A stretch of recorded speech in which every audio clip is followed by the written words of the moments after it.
for Staal. Martinook's out front, out in front, they score! Teed up! And they deliver! Jordan Martinook! Not Darvis. He leaves it here, Slavin, Staal, Slavin, they score! Jaccob Slavin! What a way to get career point 300! And the Canes are in the lead, 3-2. I think my jock's somewhere up there in the rafters after that first goal, but so if any of you find it, let me know. Fantastic way to start. Hi, everyone. I am Adam Gold. Welcome to the Canes Corner podcast after a 3-2 win over the Seattle Kraken. That's what I saw. I saw a 3-2 win. Never mind that we weren't growing the game for about the middle, 40-some minutes of this one. Ultimately, you know what's fun? Winning. Winning is fun. Doesn't matter how it looks when you win. It really only matters how it looks if you don't win. So what we remember from this game isn't the fact that naps were available in the second period and for the first 6 or 7 minutes of the third. I mean, you could have been kind of busy with the Panthers and the Rams. Maybe you're watching a game on a slight tape delay. But Carolina was game, even in a loss against Los Angeles.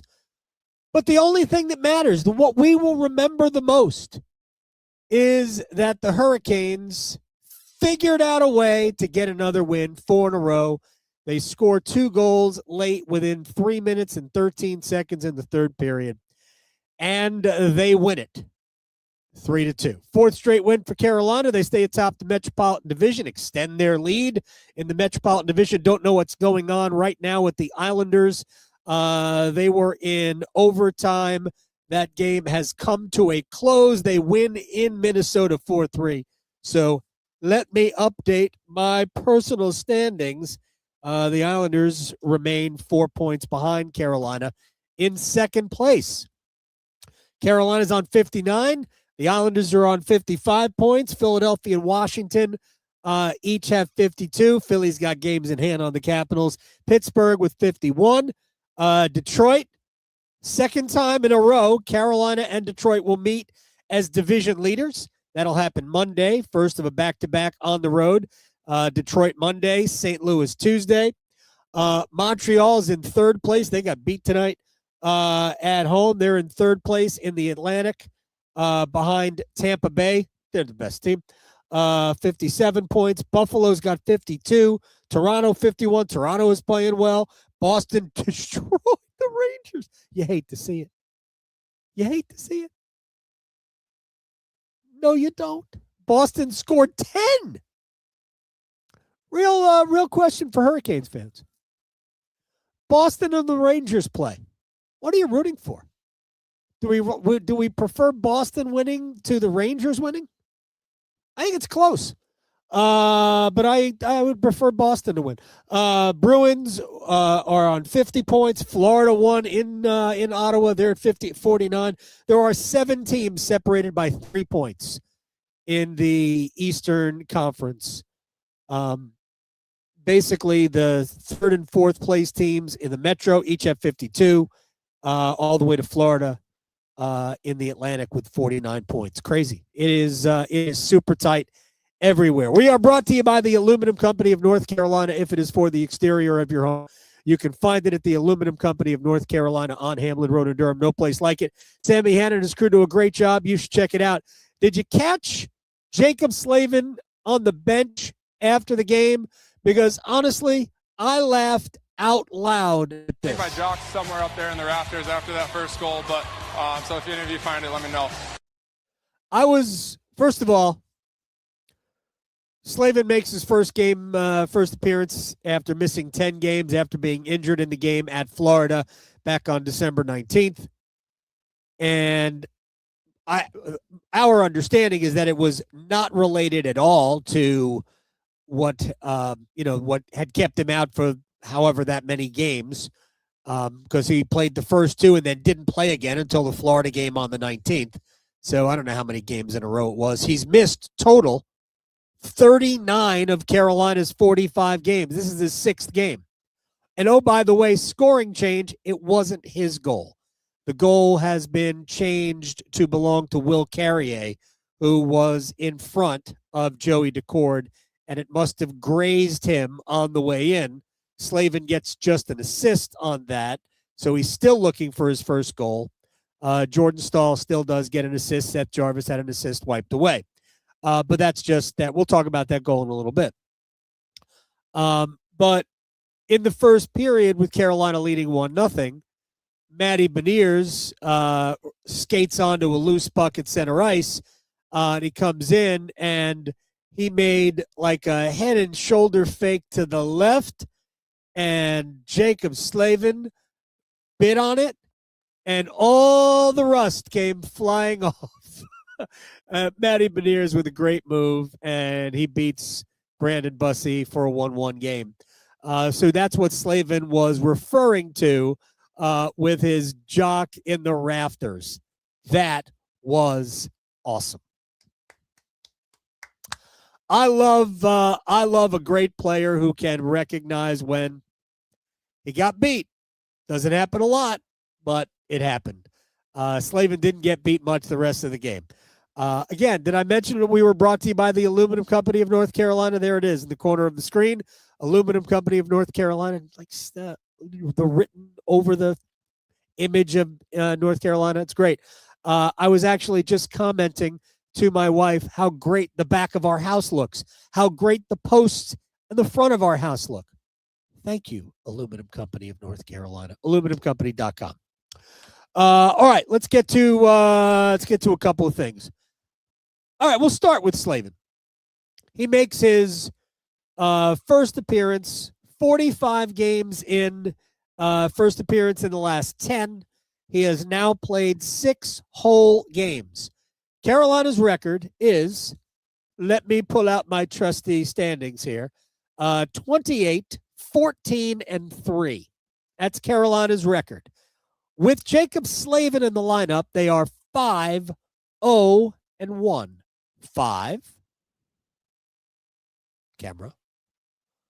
0-1.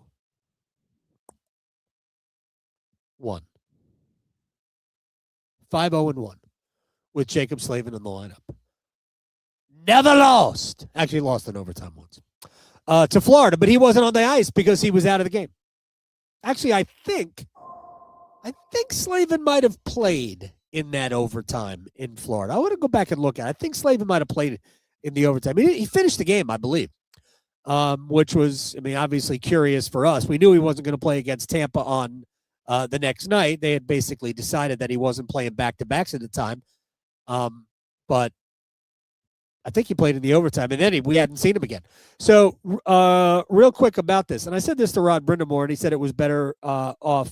I was better off asking Slavin this, and if I have a chance in the next few, I don't know when I'm going to do it, but when the Hurricanes come home, I think their next home game is Friday the 16th against the Panthers. That's going to be fun. Yeah, it's going to be fun. I'll tell you right now, Carolina's winning the game. But I was just curious because we know that the two injuries were not related, right? We know that the Slavin injury that kept him out the last 10 was thought to be upper body, maybe right here. And the other was lower body, knee. So I do wonder if the injury that kept him out most recently in some ways allowed even more healing to occur with the lower body issue that kept him out for all those games.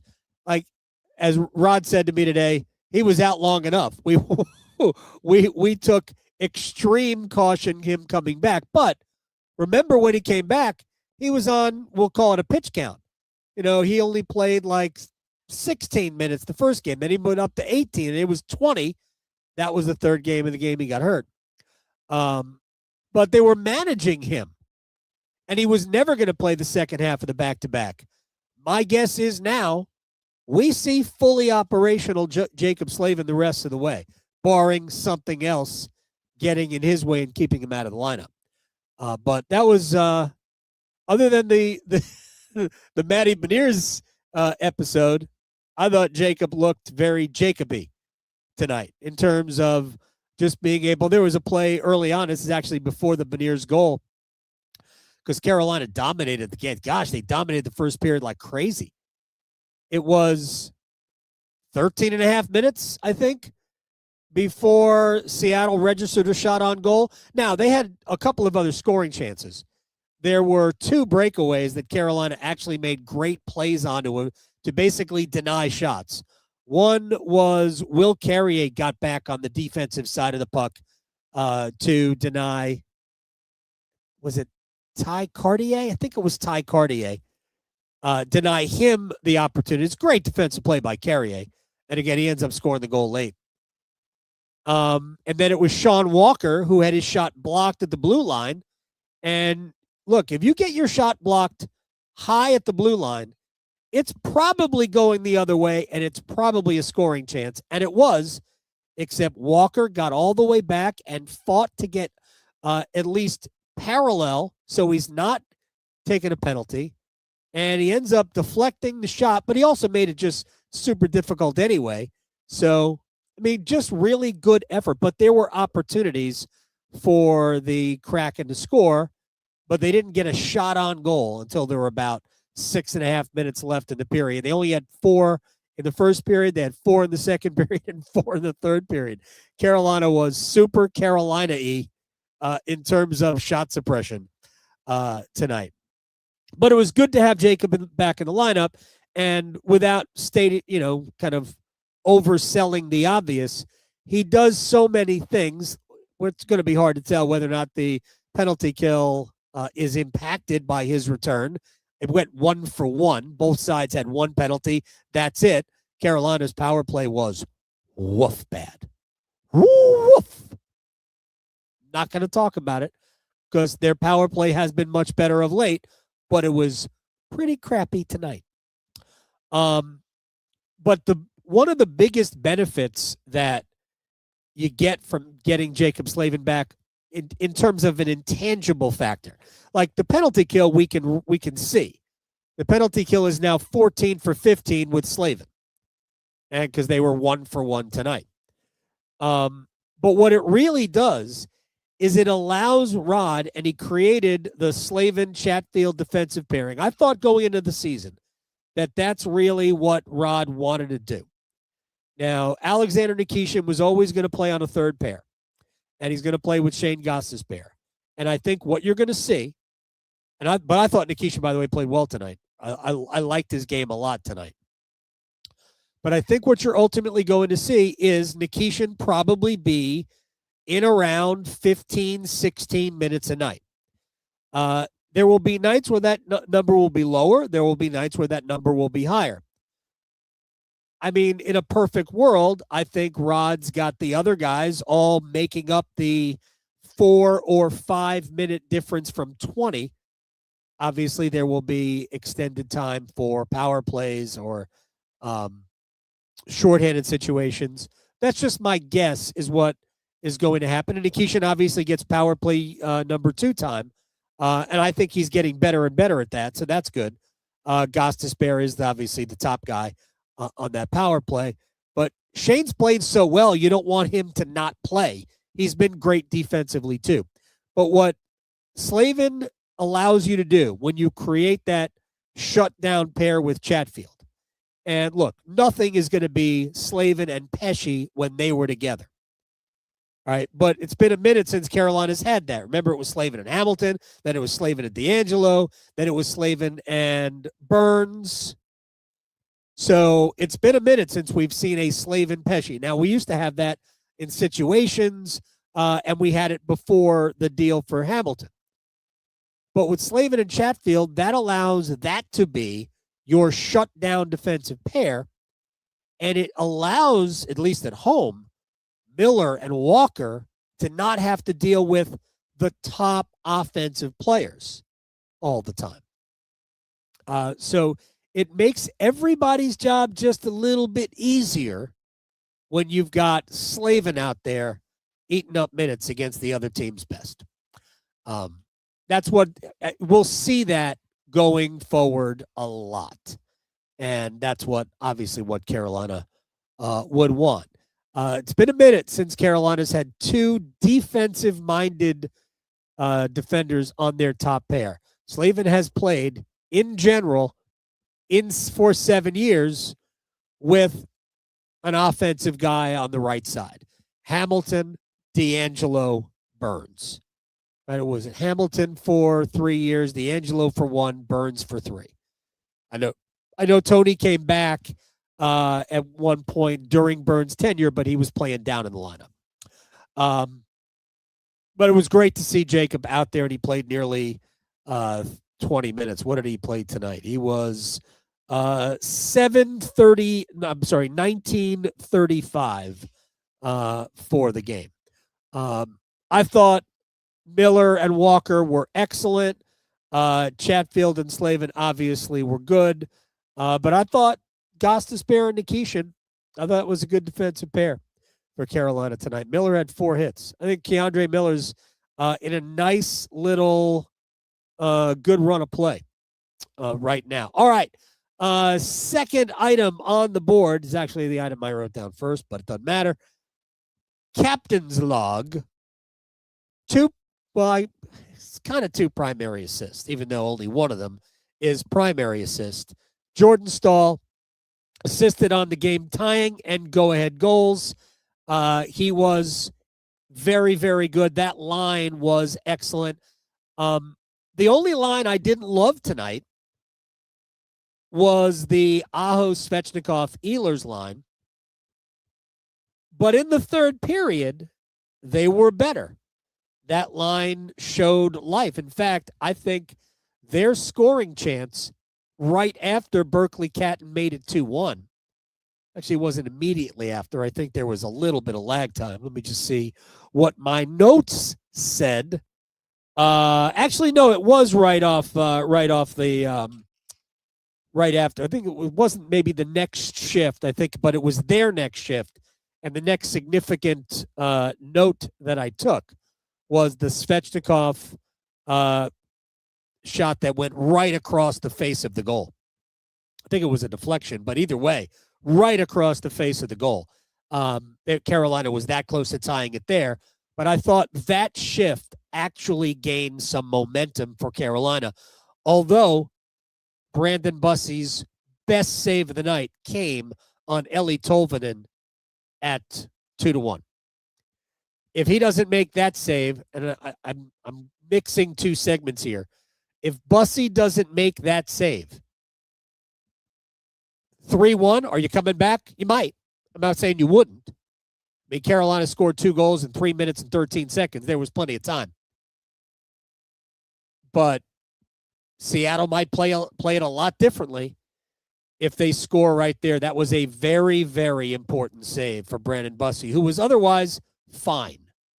It wasn't great, gave the puck away, but he was fine. All right, let me just finish off the Brandon Bussi thing. Brandon. Don't handle the puck. The only honest weakness in Brandon Bussi's game is puck management, which at times he fits right in. But my gosh, he just gave the puck right away. Then the pass goes right out to Berkeley Catton in front. And Bussi had enough time to get back and get set. But if you look, I mean, he's got like one leg in front of the other. He's not square. It was just ugly. And so it's 2-1 Seattle. Carolina won the game, so we can all just kind of chuckle about it in the end. But, man, that's the one weakness that he's got. He has given the puck away far too often so far this year. With that said, 16-2-1. Yeah, 16-2-1. He's made 19 starts and won 16 of them. I don't know. I think that's good. I do think it's good.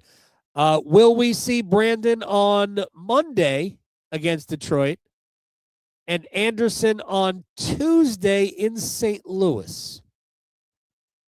I don't know. we might be in rotate mode. I do think, though, that if you think about it, I think the next game after that the one against Florida here. Is that the way it works? I'm not 100% sure, because if that's the way it works, you might just say, let's see, do the Hurricanes play Thursday? Sorry, I'm doing this in lieu of talking about the game tonight. No, so the next game is they might. Thursday. The next game, I think, is the Friday. Yes. So my guess is that we'll see, who knows? It probably doesn't matter. Monday, Tuesday to Friday doesn't matter. But who knows? Which game is more important? Does it really matter between St. Louis and Detroit? Gold, East. Not that it really matters at this point. You're not really competing with Detroit for a playoff spot. Figure to be in the wild card race. Interesting thought. My guess is we'll. If I was going to guess right now, I'd say we see Bussi on Monday, but I could see it either way. It probably doesn't matter. Because they're going to play one and then the other the next night, and then you get 2 days off before playing Florida. But we're going to see Brandon Bussi here against Florida, barring an injury.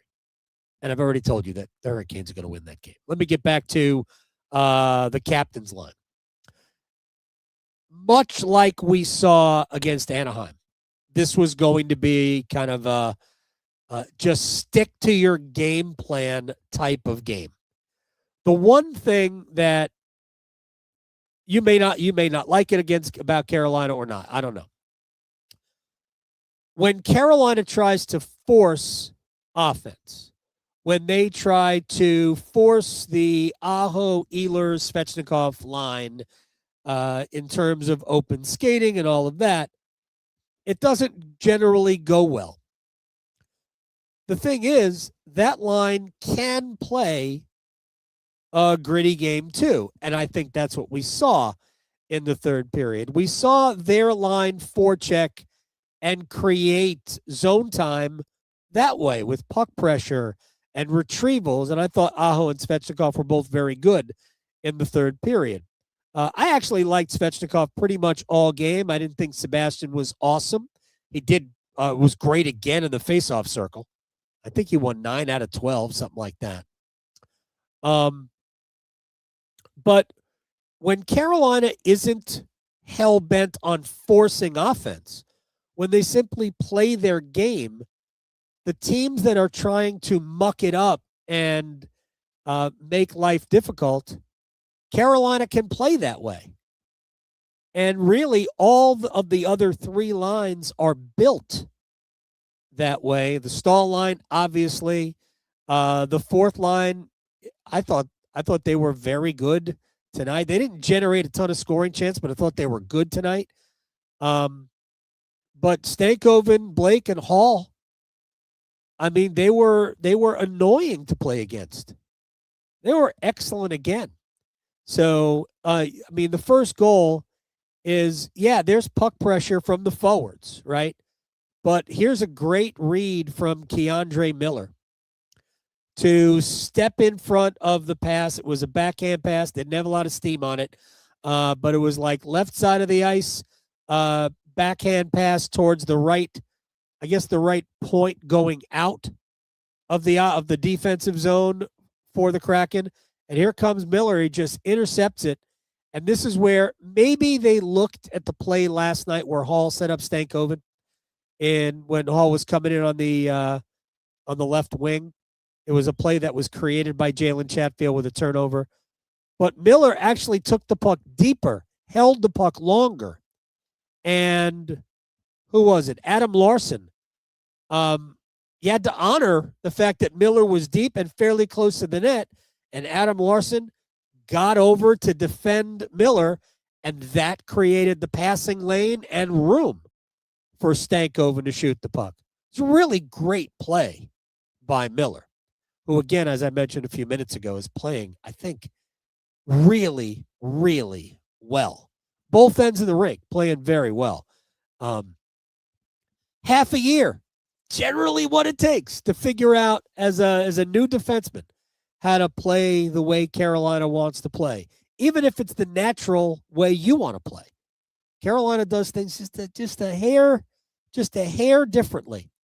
They create a lot of turnovers. They create a lot of pressure because they are so aggressive in their offensive end, trying to get the puck back. It just makes life a little bit more challenging for a blue liner. But Miller looks, and there's still going to be some bad nights, I'm sure, but he looks like he is coming around big time. Anyway, the captain's line, as I keep delaying getting to it, the goal that tied the game.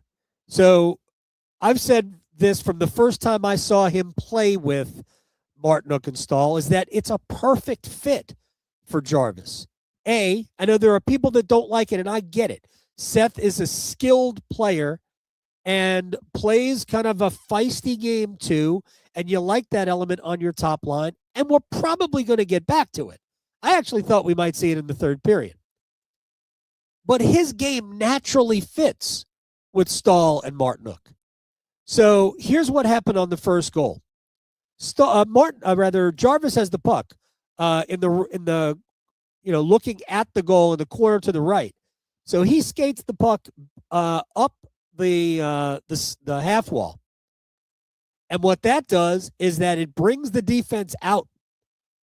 And Jarvis turned and flipped the puck in back behind the net to Jordan Staal, who came out the other side of the net, Martinook in front, and gave him a pass right out in front. Martinook put it just inside the right post to tie the game. But Jarvis drawing the defense out gave Jordan Staal more room. And 3 minutes and 13 seconds later, on the goal that ultimately is now credited to William Carrier, Jarvis does kind of the same thing. He brings the puck back out towards the blue line, gives it to Slavin, and when Jarvis brings the puck out, that leaves more room. And if you see the replay, there's just a ton of room for Slavin after he gives the puck to Staal, who is down below the faceoff circle. I mean, Slavin just cuts right to the front of the net. Like, there's just a lot of space there, and that's Jarvis pulling the defense away.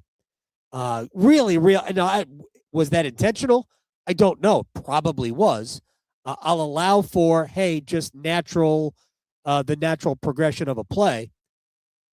But all that space, and Carolina took advantage. Slavin to Staal, back to Slavin, whose shot ultimately, I guess, went off Carrier and in. I was a little surprised that was not challenged for goaltender interference. Ultimately, I do think they would have lost the challenge. Carrier was in the crease on his own. He went into the crease on his own. But he was well away from Decord until Lindgren, I believe. Ryan Lindgren, the former Ranger, kind of checked him into Decord. That's why I think ultimately the goal would have stood. But I think the real reason Lane Lambert and company didn't challenge was because there was a lot of time left in the game. And they probably didn't want to risk Carolina getting a power play. Their penalty kill, the Kraken, is dead last in the NHL, even though they killed off the one power play tonight. And if there was very little time left in the game, I think they would have challenged it and taken their chances. Because if you can get the goal wiped off, you do it. But ultimately, I didn't think I thought they would lose the challenge. Because it was Lindgren that pushed Carrier into Decord. There was definitely contact between Carrier and Decord, but it was caused by Ryan Lindgren's check of Carrier in the crease. And I didn't see how the puck hit him, but they have changed the goal from Slavin's to Carrier's. So it's Will Carrier's 5th goal of the season. All right, one more thing. It's it's nice to see the way the Hurricanes have won the last couple, but they still do need to get the power play back going because it's been 2 games now. It wasn't very good.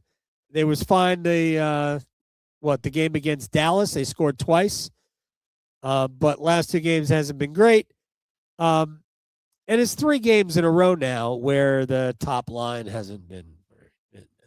So we need to see the top line being top line-ish again.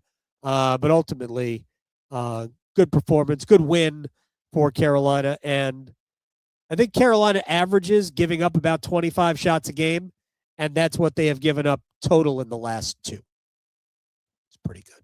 Actually, I think the Canes might actually average giving up a little bit more than 25 shots. It's probably like 26 or 27 shots a game. But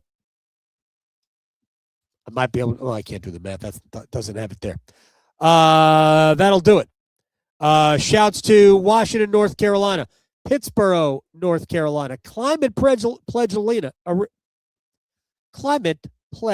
Arena, Funky Cold Medina. Talia is at Tom's Sports Bar and Grill with a Freddie Anderson jersey and a Seattle Kraken toque. I call it a toque. I think that's the perfect word for it. And a scarf. Whitby, Ontario, Dunn, North Carolina there. Let's see who else wanted to check in. Does that say South Dakota? Caniac? Sioux Falls, South Dakota. All right, I got to find out. I mean, if you guys want to, just kind of hit me on Twitter at @agoldfan. Let me know when if you're in South Dakota, how you became a Caniac. Because I'd be curious. We have Caniacs in Australia. We have Caniacs in Japan, Finland, Denmark. That makes sense to me with 2 Olympians, all of that. But there you go. All right. Thank you very much. We're brought to you by the Aluminum Company of North Carolina. If it is for the exterior of your home, you can find it at the Aluminum Company of North Carolina on Hamlin Road in Durham, aluminumcompany.com. Before I get out of here, any of you who have not yet subscribed to this, do it. I had just checked.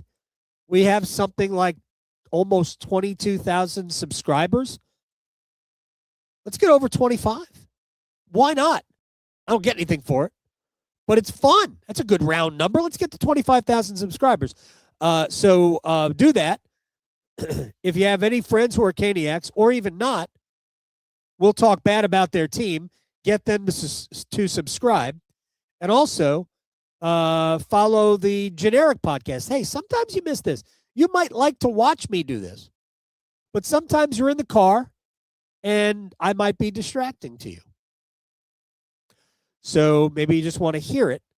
And the podcast is released in regular podcast form as well. So subscribe there. Spotify, Apple. I'm an Apple podcast guy. Why? I don't know. But that's where I generally listen to podcasts. All right. Thank you very much for hanging out. We'll do this again on Monday, Canes in Detroit. Then on Tuesday, Canes in St. Louis. And then Friday, back here at Lenovo for the final meeting between the Hurricanes and the Florida Panthers. Bet Matthew Tkachuk plays in that one. All right, everybody. Have a great rest of your weekend, and we will see you next time on the Canes Corner Podcast. Good night.